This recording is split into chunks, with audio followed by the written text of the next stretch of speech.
From the Weston A. Price Foundation, welcome to the Wise Traditions podcast for wise traditions in food, farming, and the healing arts.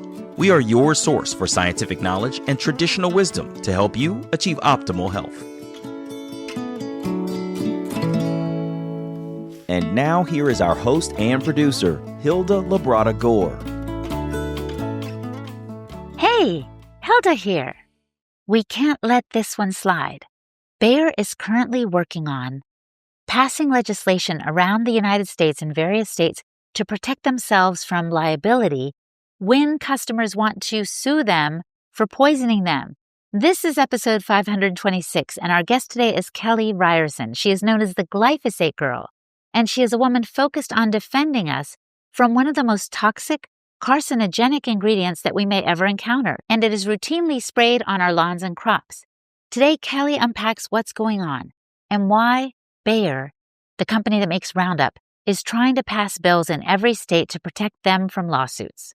Among other things, Kelly explains why glyphosate is so damaging, how it personally affected her own life, and how an encounter with a General Mills whistleblower helped her to connect the dots about it all. Kelly also explains the scary truth that when glyphosate is taken off the market, more damaging pesticides may actually take glyphosate's place. Before we get into the conversation, I want to invite you to become a member of the Weston A. Price family. Join hands with us. It's only $30 for the year.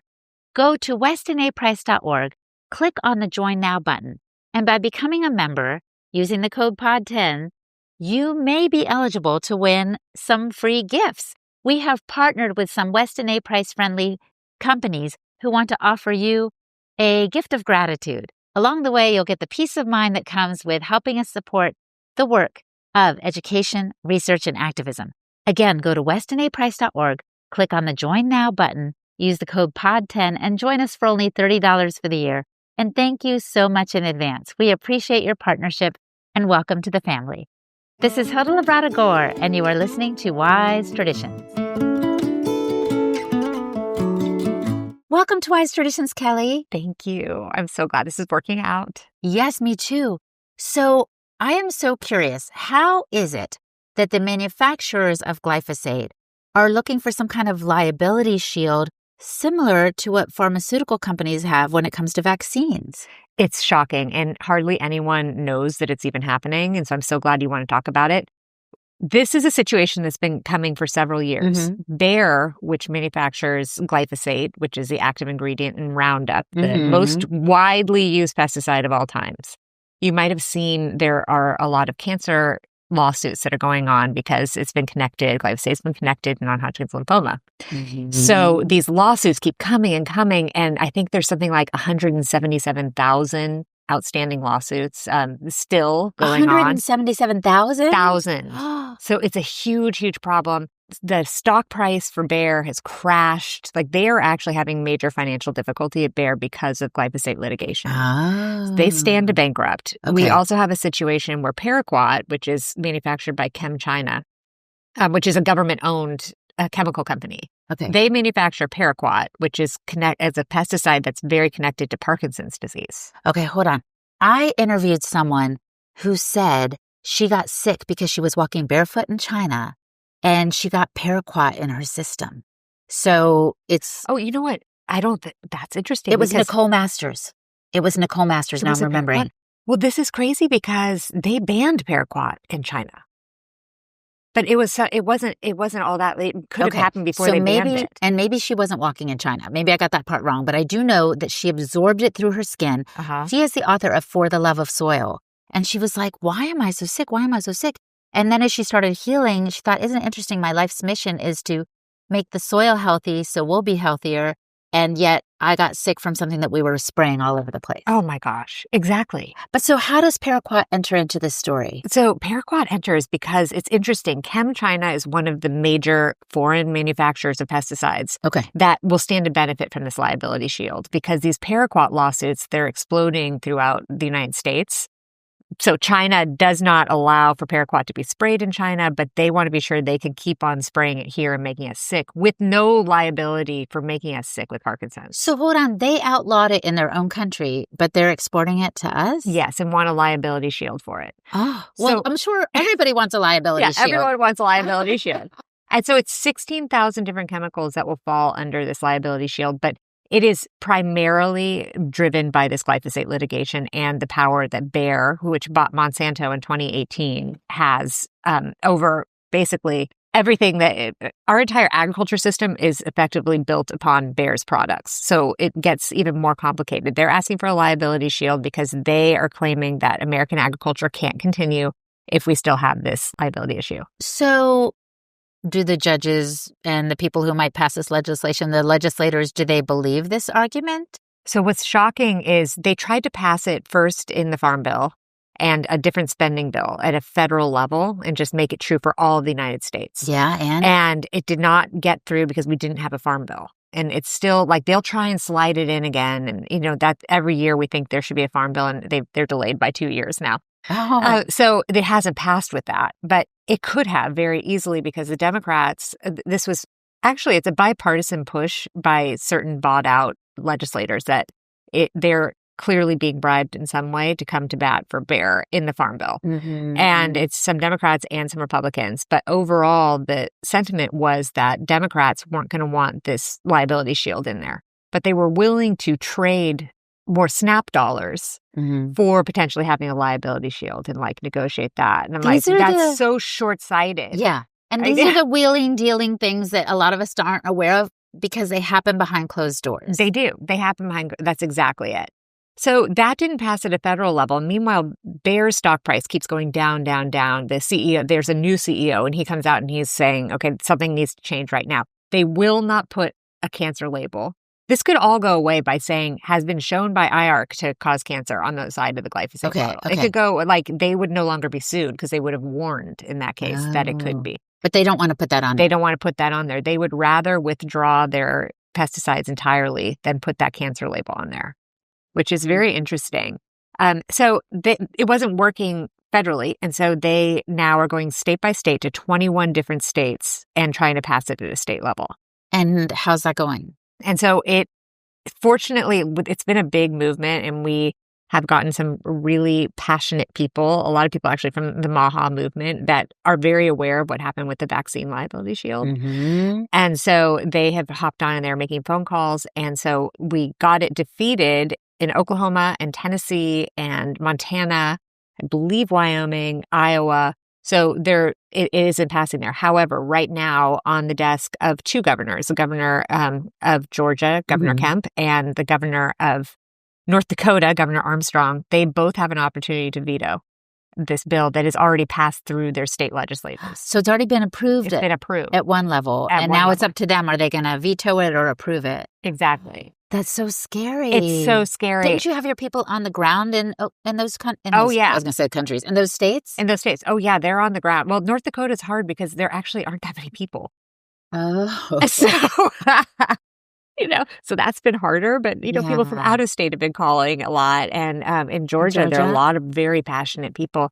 And the problem is that Governor Kemp, he actually ran on the idea that he wants to decrease mass tort litigation so that lawyers stop getting rich from these kinds of lawsuits. So that's a problem because, that's what you could consider this in many ways, this big like glyphosate lawsuit that tons of lawyers have now piled onto to try and get their share. So, it's a conflict there. And so I don't know what he's going to do. And I've been trying, if anyone out there knows anyone who knows Governor Kemp, tell me, because I've been like talking to family friends of the Kemps, like all this stuff, trying to get to him. Be like, no, you don't realize this is not a pro-farmer bill. That's what they're saying it is. And how do they frame it that way? What are some of their arguments in that? So they're saying, and they have billboards up, like it's crazy. And they have radio ads, which is where most of the farmers listen. And they have TV ads. And they're saying, we are here to protect the food supply. You need to have these chemicals. Our farmers need these chemicals in order to feed the world. The same old argument that's always made. Yes. And so if you believe in farmers, then you should support this bill. And meanwhile, I'm thinking of all the farmers I personally know that have cancer, Parkinson's, poor Gabe Brown with ALS. I mean, awful. And so it's definitely not pro-farmer. It's frustrating. So actually, Will Harris joined for a call. He was he's a very famous farmer in Georgia. And it's wonderful because he's willing to speak out about this. And so, but the more cotton growers and all that can come out and say this is not a pro-farmer bill, I think the better. So how many states have, you said Georgia and North Dakota have it like nearly passed, but are there others on the horizon too? So there are. And so Florida has just started going a bit. And fortunately with Florida, I think the activists are maybe the most active that there are in this country. And so when I was asking for volunteers, like the list just filled out and it was so fantastic. So I can't imagine it actually passing there because they won't have it. It's been proposed also in Texas, I think Indiana, Illinois, but I haven't seen it advance there yet. But there's a whole team that's watching to see when those bills are introduced so that people can activate. And so, Kelly, why should people activate? Like, what if I were just to say, well, it's just a farming thing. It doesn't have that much to do with me. And why is glyphosate so bad anyway? What would you say to that? And it's so interesting because they've made this conversation really about farming. And of course, it's so much more than that because, for example, in California, there is a cancer pocket, a pediatric cancer pocket by an area that glyphosate's been sprayed. And it's terrible. And so this was on a school park, and it is just horrific. And so this won't even just apply to that. This is if your child gets sick with cancer or whatever it is, or infertility or all these things that are connected to glyphosate, then you will have no recourse to be able to come back and sue the company for damage because they will have total liability. And not only that, it'll be the same thing as it was with the vaccine manufacturers. Then they have no responsibility. And so they can make this product more toxic if they want to because they know that there's no cap to, stopping the damage. So, Right. So they think, oh, well, we could just keep going because no one's going to stop us. No one's going to sue us. And I understand that glyphosate or the weed killer Roundup is used more frequently on lawns than on farms. Or in other words, in terms of quantity, it's used most commonly on lawns. Well, so the vast majority is agriculture. Okay. And it's like, I think it's something like 10% is on parks, lawns, schools. So it's small, but when you think about the actual land that's being used, that's much more broadly spread, not where it's highly populated on farms. Of course, we're impacted by food we eat. But when you think about the actual dermal contact, which is how a lot of these people get cancer, and you see kids walking around barefoot or touching things and all that, and it's going right through their skin. It's just so upsetting. And, dog lymphoma and cat lymphoma is actually also through the roof. And that's true. I'm like, why are our pets getting cancer? I've been they're asking getting cancer that early. And a lot of vets think that it's because, the dogs and cats are walking on the sidewalk and ground where the glyphosate's been sprayed. And actually, some of the animal studies that they did were topical when it impacts the skin. And so like the absorption through the skin, those animals became very sick with cancer in the studies. And so you think about our poor little pups and everything walking on this. And it's the same thing up through their paws.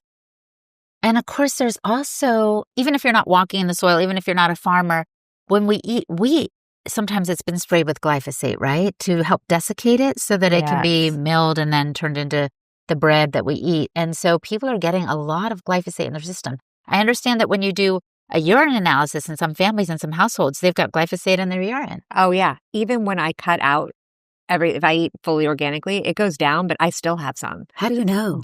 So you can do a urine test actually through HRI Labs, it's called. Dr. John Fagan is there. He's a brilliant toxicologist. And so you can send in your sample. You go to the website, you can send in your sample, and he can tell you where your levels are. And you can watch it over time, and then you send in a second sample. What's shocking is during my investigation, I started wondering, because glyphosate's everywhere, whether or not it's in semen. Because I'd seen a study that it kills sperm. And I've been really concerned about this 50% decrease in sperm counts. And so I sent in 3 different semen samples from 3 different guys. All 3 came back positive for glyphosate in the semen, and we know that it kills sperm. And so then I dug further and I talked to some researchers, and they said, yeah, it's been shown to cross the blood-testis barrier. And fortunately, I've told Bobby Kennedy about this, so he's aware. Okay. But I went to the EPA last September because they have made a fraudulent claim that there's no endocrine disruption from glyphosate exposure. And they based it fully on industry research. I was going to say, why would they say that? Yeah, they based it fully on industry. And I said, here's the list. Can I have these studies? And they said, no, they're proprietary for Bayer, Monsanto. Yeah. And anyway, but these things that it does, they're just terrible. It's connected with miscarriages, decrease in estrogen, decrease in testosterone, just the semen issue. And we have such a fertility crisis in this country. And it's so shocking that this continues. And I know that they know at Monsanto because some of the internal documents were talking about its connection to women's fertility. Yes. Oh my gosh, gosh, it's so mad. Of course. The heartbreak of not being able to have a child, and many of my friends have suffered with that. And I can't stand it knowing this information. Absolutely. And knowing why it's happening. And so going back to where we might come in contact with it, definitely it's in the soil, it's in our food. I've heard it's also in the air. Is that right? It is in the air, particularly if you're in an area that's been sprayed. Okay. But it also ends up in the rain because it collects and then it's rained down on us. It's also in our water supply. A lot of municipalities don't even test for it. In fact, I don't even know if any. And so, yeah, you're definitely exposed to that. You're also exposed in any cotton products that are not organic. So things like tampons and pads and diapers, they can have glyphosate in them.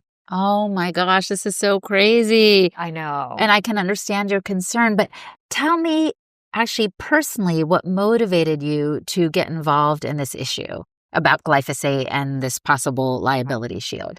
So I became interested because like many people, I'm sure many listeners, I had an autoimmune condition. It was sort of autoimmune-like and not diagnosable. And I just knew that I felt horrible. And I was layered with medications to try and help all my many symptoms. And it was terrible. And I finally started turning a corner when I gave up gluten and started eating cleanly. So I did a deep dive into gluten sensitivity and the increase in it.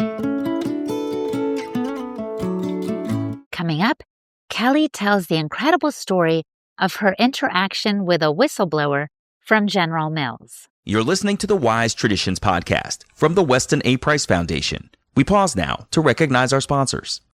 Arvati. I'm always on the lookout for skincare that's actually good for you. And I've got to tell you about Arvati Skincare. It was created by homesteading star Gaba, and it's quickly becoming a favorite for anyone who values natural, effective products. Arvati's got everything: cleansing oils, revitalizing serums, and their famous whipped tallow balms, especially the best-selling Homestead Blend. What makes Arvati stand out is its roots and ancestral traditions, using natural ingredients, and staying completely free from harsh chemicals. It's skincare that you can genuinely trust, and the results, they speak for themselves. If you're ready to try it out, go to arvati.com and use the code word WISE for an exclusive discount. Again, that's arvati.com, ARVOTI.com, and use the code word WISE for a discount. Trust me, your skin will thank you. And Lumerum. You may already be purifying your water and your air, but what about your light? Not only do most light bulbs today emit harsh flicker, EMF, and unnatural isolated peaks in blue light, they're also not great at doing what a light is intended to do, actually, helping you see. Most full-spectrum lights on the market today also lack a critical piece of the light spectrum, infrared energy.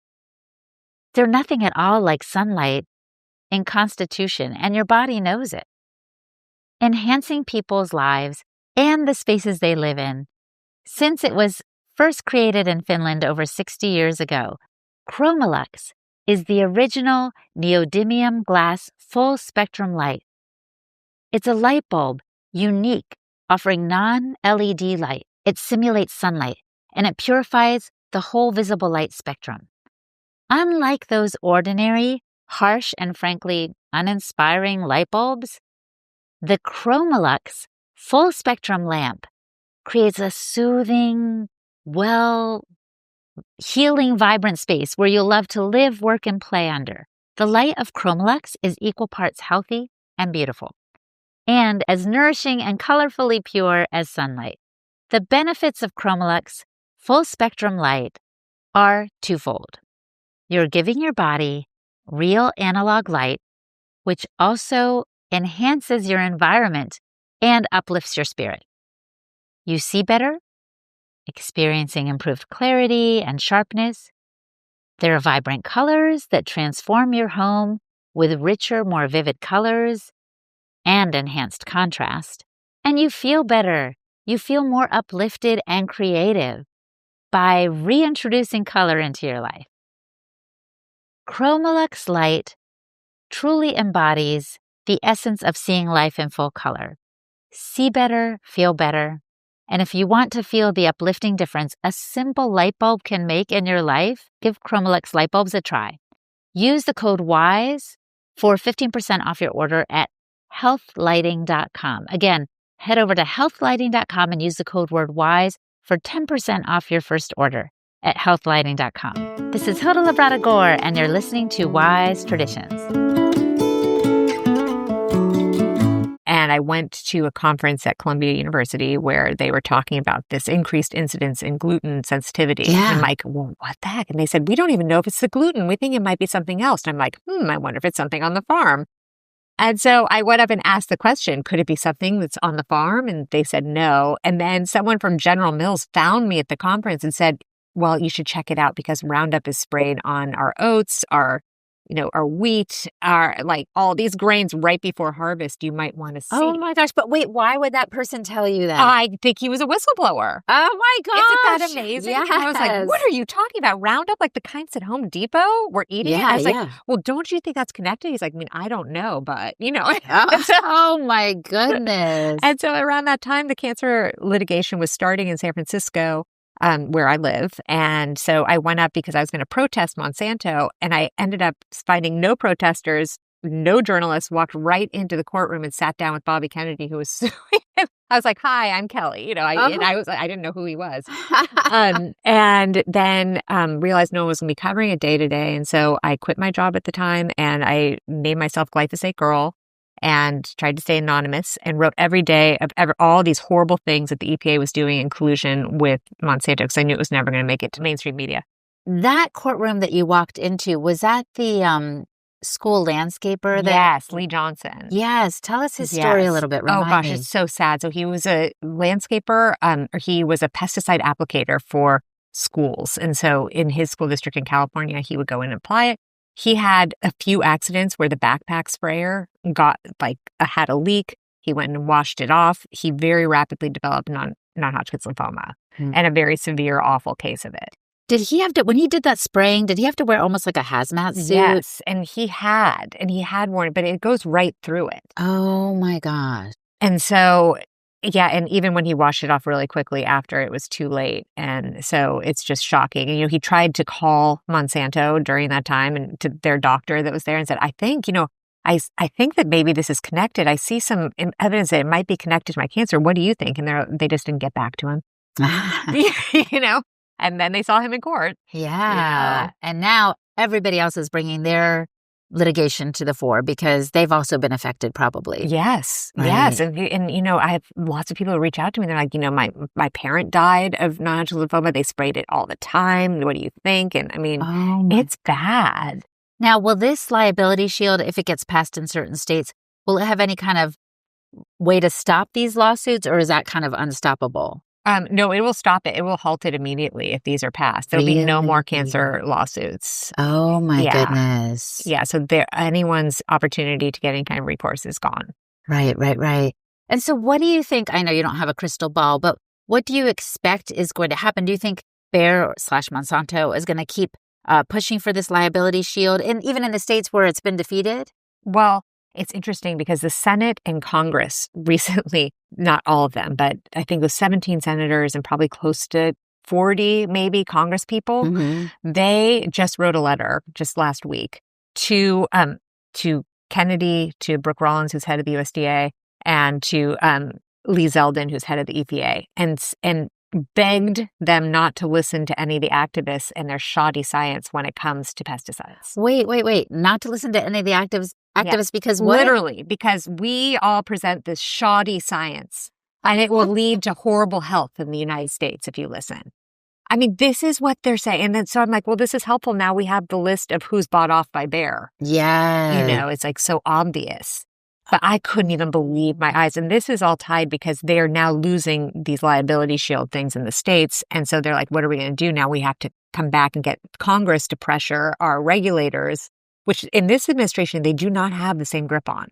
Like Bayer does not have the same grip on, obviously, Kennedy. And I don't think with either of the other two either. So they're freaking out. And actually, the CEO came out last week also and said that we may be pulling glyphosate from the United States, period.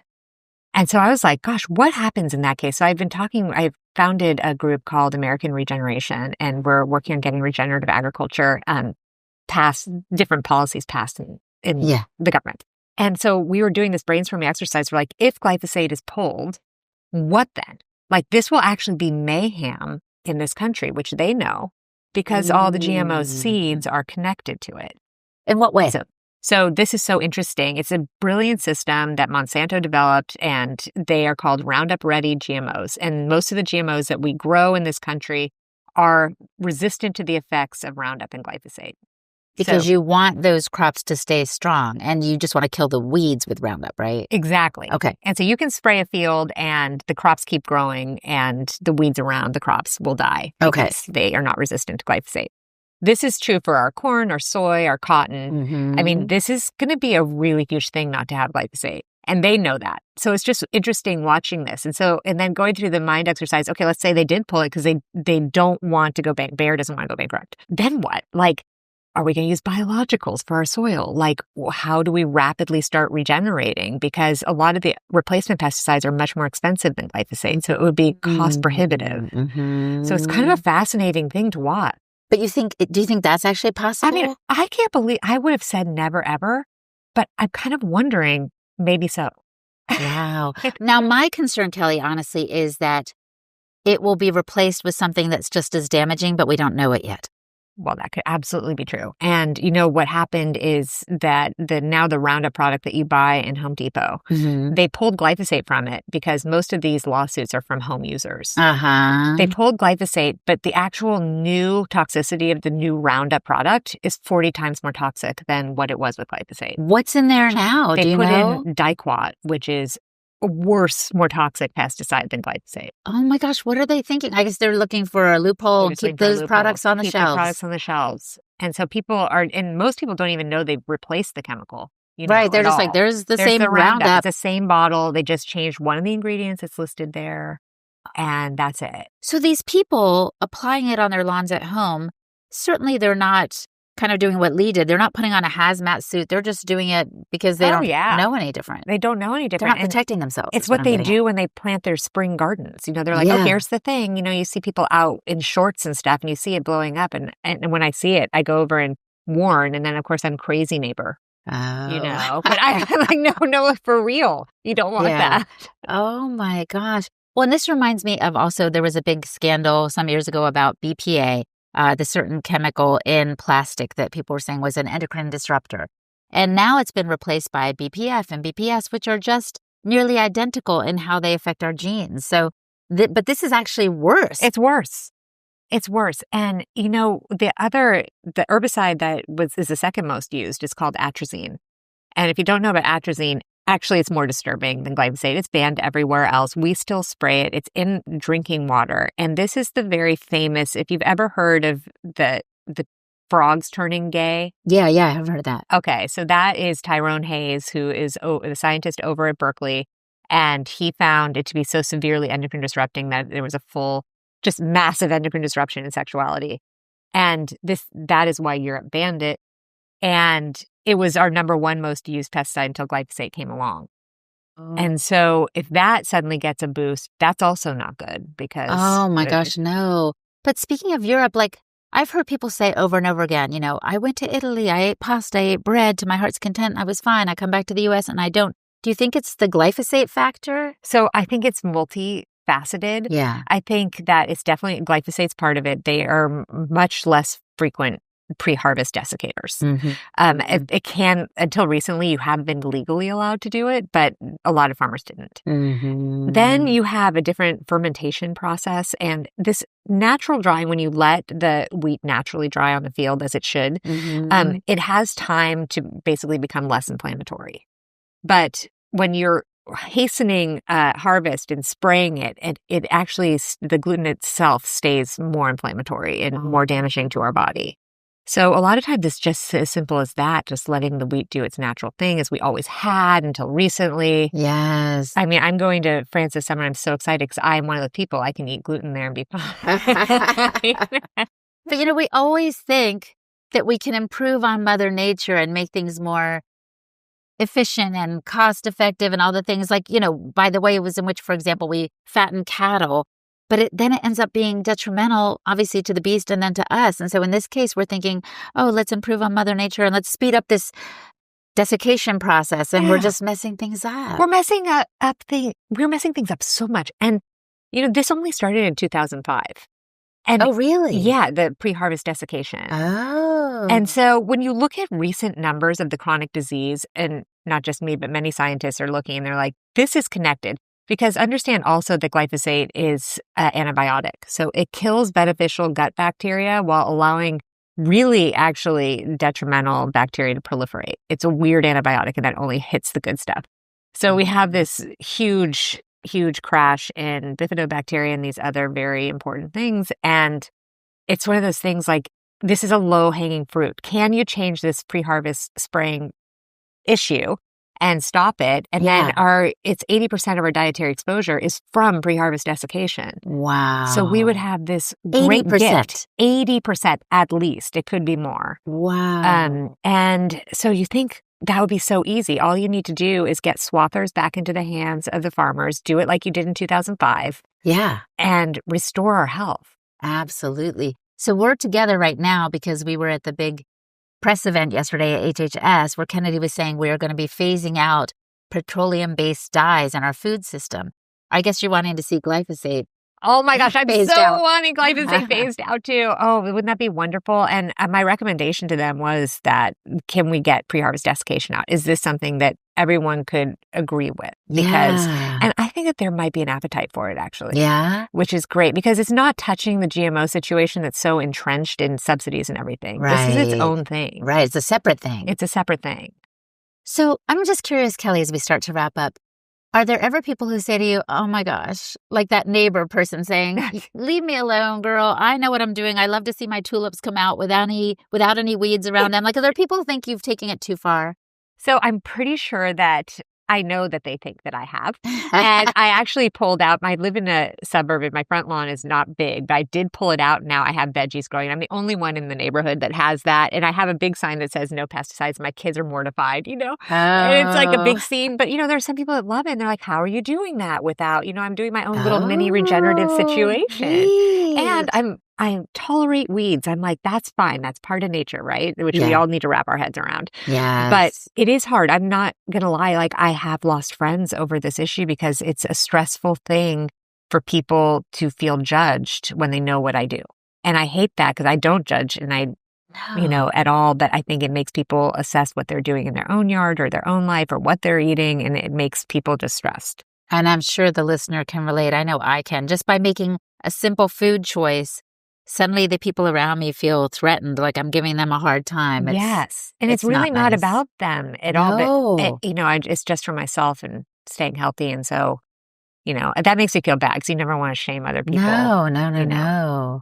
You just want to make the healthiest choice you can. And you're trying to help other people be empowered with knowledge, which I love. Completely. That's what I'm trying. Particularly when I see, we see all of these random symptoms and stuff. And I can speak from my own experience that cleaning up my diet and, the gluten-free thing, it was completely life-changing. And I'm here today, like literally, I think I was maybe on an early death path. It was that extreme how sick I was. Oh my goodness. And so now I'm looking and I'm like, I see people coming down with these severe autoimmune conditions or whatever it is. And it's very, very hard because I can see what they're putting in their body and know what's happening. Yes. Oh my goodness. And have you worked at all with Zen Honeycutt? Because I know she's done some investigation about the levels of glyphosate. even in our school lunches. Yeah. In fact, we have spent a lot of time in DC together, going from office to office, talking about glyphosate and fertility and cancer and the toxicity of our food supply. And so, it's interesting. We do feel like we have some takers when we convey that information. And there was almost like this feeling. J.D. Vance's chief of staff is my very favorite. And I'm glad he kept going with J.D. Vance, because we met with him and he was a sponge. He was writing every last detail and shaking his head like, this is terrible. I think that the senator is going to be very interested in this. And so when I see J.D. Vance, I'm like, I know he knows. And it just makes me really relieved. Yes, absolutely. And how does your family feel? Your children? I know you said they're embarrassed by the little no pesticide sign, but are you feeding them the way you fed yourself? And are you keeping them alert about what's going on with this issue? Well, I am so excited because I've been a NAG parent and my son is a freshman now at University of Michigan. And he is an opinion columnist for the Michigan Daily, and he is the Maha regenerative farming columnist. Oh, my goodness. And so he's been writing about these things, and I am so excited to see it because, when they're growing up, I was so annoying. And then he suddenly started saying, hey, maybe there's something to it. And I'm like, oh my gosh, it's stuck. And my daughter, on the other hand, was really embarrassed because recently the school newspaper reached out to her and said, we're doing a story on students that have ingredient households. And I was like, oh no. And she was like, Mom, they know that we're an ingredient household. No processed foods in there. Yeah. Oh my gosh, that's so funny. Well, maybe she'll come around in a few years too and be proud of that. Wear that badge proudly. Right. There we go. You always hope. Yes. All right. Well, Kelly, as we wrap up, I want to pose to you the question I love to pose at the end. If the listener could only do one thing to improve their health, it may be related to avoiding glyphosate or not, but if they could just do one thing to improve their health, what would you recommend that they do? The number one thing you can do is get a water filter. I am so passionate, and I tell as many people as I can, I have an under-the-counter water filter from Clearly Filtered, and it takes out atrazine, and it takes out glyphosate, and it takes out all these things that a lot of these water filters don't even test for. I imagine they wouldn't. And so I really had to look far and wide, and I finally found this one. And it was interesting because I filled my dog's water bowl with this new water. I've never seen them drink so much. Really? I was like, oh, they're loving this so much. And I felt bad about whatever I was in it before. I was like, oh, you guys can tell this is super clean water. That's awesome. Isn't that amazing? Yes. A good word. Okay. Absolutely. That we'll filter our water and pay attention to these chemicals that maybe are not even measured by our current filters. Yeah, exactly. Wow. Thank you for your time on behalf of the Weston A. Price Foundation, Kelly. It's been a pleasure. It's so great. Thank you. Our guest today was Kelly Ryerson. For more information, you can visit her website, AmericanRegeneration.org. And I am Hoda Labrada-Gore, the host and producer of this podcast on behalf of the Weston A. Price Foundation. You can find me at holistichilda.com. And for the transcript of this episode, visit our website, westonaprice.org, and click on the podcast page. And now for a recent review from Apple Podcasts. Pangia81 says this: I love this podcast. This podcast helps me continue learning about my health and how important the correct foods and practices are in my everyday life. I am an avid listener and member. Thank you for continuing to bring this information. It is my pleasure. Thank you so much for leaving us this review. You too can leave us a rating and review. Just go to Apple Podcasts, click on the stars, give us as many as you like, and tell the world what the show has done for you. And I am so thankful for you. Thank you for listening, my friend. Stay well, and remember to keep your feet on the ground and your face to the sun. On behalf of the Weston A. Price Foundation, thanks for listening. We have many free resources to support you on your health journey. Visit westonaprice.org to find podcasts, articles, videos, and more.